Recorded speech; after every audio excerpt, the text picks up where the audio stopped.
Notre planète s'élance des soins de résistance et il est évident que cette planète l'évoque particulièrement, même avec des discours, des écritures à découvrir, parce que c'est les chants qui sont à travers le monde, et déjà cette musicalité qui est évoquée à travers ces ondes musicales peuvent être représentées ici par piano, bandoneon.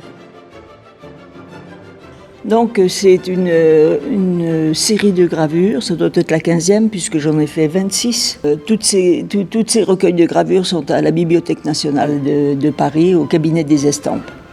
Et donc j'ai voulu résumer en 10 gravures la vie de mon père lorsqu'il était enfant, berger pour gagner sa vie, surtout celle de sa famille. Donc il était en berger pendant les vacances. Ensuite, c'est du lycée, de l'école au lycée.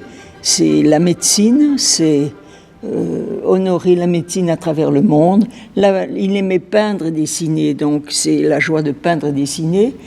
Ensuite, c'est la déclaration de guerre.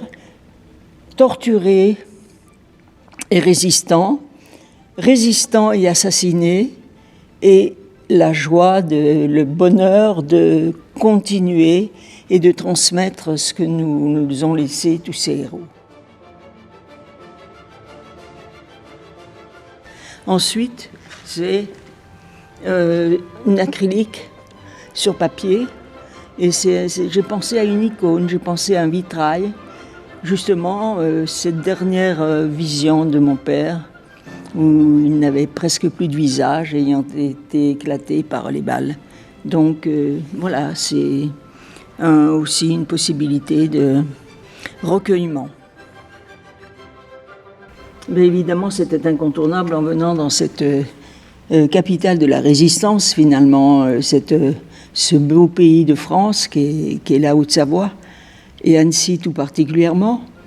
Eh bien, c'était honorer tous ces résistants qui font qu'aujourd'hui nous sommes dans la liberté, et qu'elle est si fragile qu'elle soit, on a le devoir de pouvoir la préserver et même, si j'ose dire, l'agrandir. Voilà. Et ce qui est magique dans l'art, c'est que vous voyez ce plateau des Glières, eh bien, il n'est pas là, le plateau des Glières. Vous ne le voyez pas, c'est les montagnes qui ont enregistré précisément tout le tragique de ces batailles, de cette lutte. Et dans la lumière qui naît, cette sculpture, mais qui n'a rien à voir non plus, puisque elle est évoquée, mais elle ne ressemble pas à la sculpture qui est. Mais elle est quand même cette sculpture, et tout le monde reconnaît cette sculpture. C'est magique, l'art. Oui, c'est l'hymne à la joie.